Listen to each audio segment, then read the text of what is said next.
Hey guys, welcome back to Topical. Nate here again with Strange Wang, and today, in honor of Aquaman coming out, we did 2 trailer reactions. You should go check them out and ignore what everyone in the comments said. In honor of Aquaman, we're doing our top 5 favorite DC movies that got theatrically released. So unfortunately, that means none of their really good animated stuff that gets straight to Blu-ray sometime. Maybe we'll do another list for that another day. Strange Wang is going to explain how we do our top 5s. Yeah, so we go trade off 5, 4, 5, 4, 3, 2, 3, 2, and then trade off number 1s at the end. If someone has a movie 2 spots that are higher on their list, we're going to save the conversation for then. We call that the Zemeckis rule. So if you hear us say Zemeckis, that's what we're referring to. I'll go first. My number 5 is Justice League. Okay, not on my list. Not because it's a great movie, but it took me back to a time around 2003, 2004, the Cartoon Network Justice League show. It was so good. And it was that brought to life, you know. Batman, he was kind of funny. Wonder Woman's putting all the men in their place. Superman comes when you need him the most. The Flash is cracking jokes. Everything that show was bled into the movie. I had no interest in seeing Justice League, but when you told me that you felt that way about it, it made me want to see Justice League. So I still haven't gotten around to it, but I will probably go see it. Or watch it at some point. Yeah. Solid. My number 4 is going to be Wonder Woman. That's my number 4. Good job. So, it's alright. Like, it's very cliche, but all the cliches are greatly done. Yeah. Isn't obviously the best in DCEU, the world's a DC movie so far. The No Man Land scene is great. Yeah, it's very good. Nothing in the movie really, minus the No Man Land scene, stands out. The villains are terrible, but the action's really good film. What I do love about this movie, all the jokes in this movie landed for me. Yeah, all the jokes very landed. Homie's little, like his assistant that isn't Rebel Wilson but reminds me of Rebel Wilson. Like, she's freaking hilarious. Yeah. She's so great. I love, like, even their awkward little conversation about her knowing what sex is, but, like, it's just weird and awkward. Like, it's funny, and it lands, and I love it. I love her character in general. Like, I think it's really cool. I like the backstory. I like getting to watch her figure out our world and stuff like that. And I also love getting, like, what really hits with me is she just kind of came from this just pure world, and they have their problems obviously in that they're just too isolated, but just seeing her realize how harsh and not great our world is, and just be like, why can't people just be good? Like, why can't you just be good? Very childlike. And I agree, like, why just stop being assholes, guys? Like, it took everything good out of the first 2 Thor movies and the Avengers movie, but she's not as cocky as Thor, and like, well, I said everything good, and put that in there, and it works perfectly. Yeah. So, you're 5 and 4 now? Well, that was my number 4. So my number 5 is Batman Begins. Did not make Okay, cool. I think it's a little underrated the more I watch that trilogy, which when I say watch that trilogy, I mean the more I watch Batman Begins and The Dark Knight. And I've seen Rises enough. I've seen it 3 times now, and that's 2.5 times more than I needed to see it. Well, wait, sorry. That's 1.5 more times than I need to see it. So, Batman Begins is really good. I really love that origin story. You get the first Christian Bale. It kicks off the Nolan trilogy.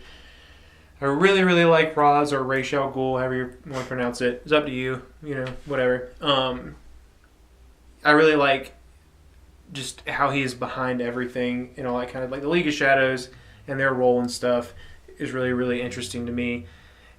For me, it's one of the more bright spots in Rises, like seeing kind of some of the stuff from Batman Begins come back to actually really matter again, because you don't really get any of that stuff in The Dark Knight.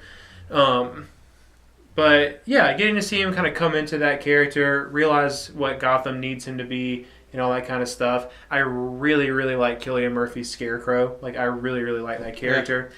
I'm big into, like, psychology and stuff like that too, so just how smart he is without having to be like this super burly strong guy. There's a lot to say about that character. His mask is pretty terrifying. Yeah, so is yours. Yeah, let me take it off. This guy's so ugly. Last Halloween, the kids showed up at his doorstep and gave him candy. I wouldn't even be mad about that. My number 4 is Wonder Woman. What's your number 3? My number 3 is going to be the Lego Batman movie. I haven't seen it yet, but I really want to. So the reason why it's not higher on my list is because a lot of the jokes and funny stuff in it don't come from the world of DC.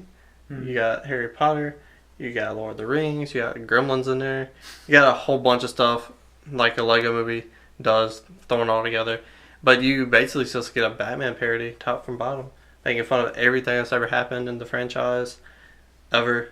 You know, so like you get 89 references, you get bat nipples, you get bat credit cards, you get Heath Ledger's Joker. You know, you get everything you can think of thrown in this Batman movie and more. Yeah, and it's hilarious top to bottom. I'll have to borrow it from you. I feel like I'd really enjoy it. Yeah. And then my number 2 is going to be Batman 89. That's my number 2. Yeah, it's so great. Where does he get all these wonderful toys, you know? Yeah. Oh, man, it's so good. Nicholson's phenomenal in this role. Keaton is very... I don't like his Bruce Wayne to me. It's very awkward. Yeah. But his Batman is what it needed to be for the time, and it's lived on perfectly. And like Tim Burton, he I mean, like people shit on him for being like the same stick and being super dark and like whimsical at the same time, but this is like technically a very well directed movie. I think it is. I love it. Like, it's good, great stuff. Like Gotham City is supposed to be dark. It's supposed to be dingy and it's its character. Yeah. He out of all the Batman movies, I think he's the one that nailed that the most perfect. That made Gotham City a character in itself. Yeah, for sure. You know? And even after, so he directed those 2, right? And yes. But even after that, they still stuck with basically his design. Gotham. Yeah. You know, it still has these big, like, human statues. And like, even with the Batmobile and stuff like that, they kept his designs. Yeah. For the most part. So clearly he hit, like, influential-wise, like, hit it big. That movie's just really, really good. I agree, it is really, really well directed. You get really good performances all around. It's just the right amount of, I don't know if cheese is even the right word, but just, like, comic-y, like, comic book and, like, nostalgia type things versus movie, like, type things. It blended them very well. Great balance. I don't want to get nuts. Come on, let's get nuts. That was both of our number 2. My number 3 is V for Vendetta. Yeah, I've only seen it once a very, very long time ago. Yeah. So. A lot of people don't even realize it's a DC movie. Obviously, anyone who's like a real DC or comic book or graphic novel fan knows that. But a lot of people don't, and they really like the movie anyways. Because people tend to really, really like those like Fight Club-esque anarchist movies. Yeah, anarchist movies, vigilante type things. But it is indeed based on a DC property. It's just really, really good. He's so quirky and interesting.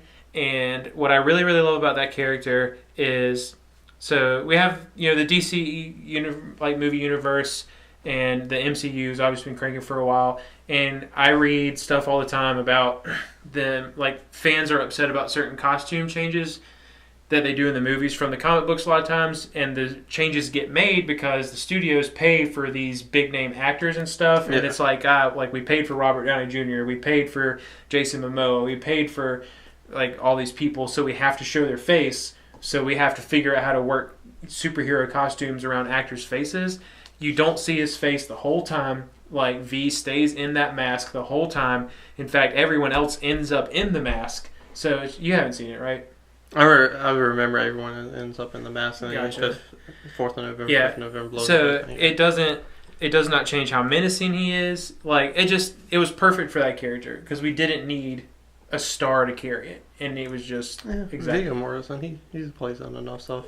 Yeah, no. You needed a actor that respected the source material and the idea of the film enough, and that's what they got. Yeah, I'm saying I respect him for not being like, I need my face to be shown, and let this character be what it needed to be. And like, I mean, him conducting a symphony while he blows up, you know, British landmarks. Yeah, it's such a great movie, and he wins technically, and I love that too. So, be for number 3. All right, we're gonna have the same number 1. My number 1 is still. No, it's not. Shaquille O'Neal. No, it's not. No, it is The Dark Knight. Of course, it's obviously. Everything we would say about it, you probably already heard. Right.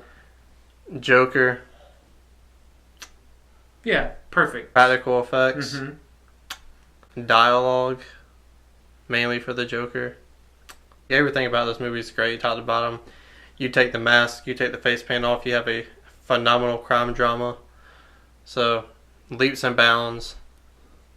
the best superhero movie of all time, Yeah, and also a phenomenal film in its own right. it's true. Yeah, just like quick things that I like to say about it that are sometimes people, Batman fans talk about these things, but the world in general love that movie. From a Batman aspect, I love that we get some of the detective aspects of Batman in that movie. It's not just him like cracking skulls and flying around in cars and stuff like that. He actually does some rather regardless of how realistic it is or isn't. I love that we get him kind of sleuthing and like tracking some clues and trying to figure some stuff out and all that kind of good stuff. But everything in that movie is great. All the side characters are great. Oh, Harvey Dent. He's great too. He's great. The villains are terrifying because they pose a real threat. They have a reason. Well, Mm-hmm. not a reason, but you understand them enough to know why. Well, his reason is because. Yeah. Like the Joker's reason is because. I'm having fun. Harvey Dent's, his reason. Yeah. You kill my old lady. Mm-hmm. It's your fault. Yeah. But yeah, I mean, it's just amazing. It's the best comic book movie of all time. All time. This is Cinetopical. If you like DC movies, tell us what we missed in the comment section below. Or English, motherfucker, do you speak it? Don't forget to hit the subscribe button and like the video.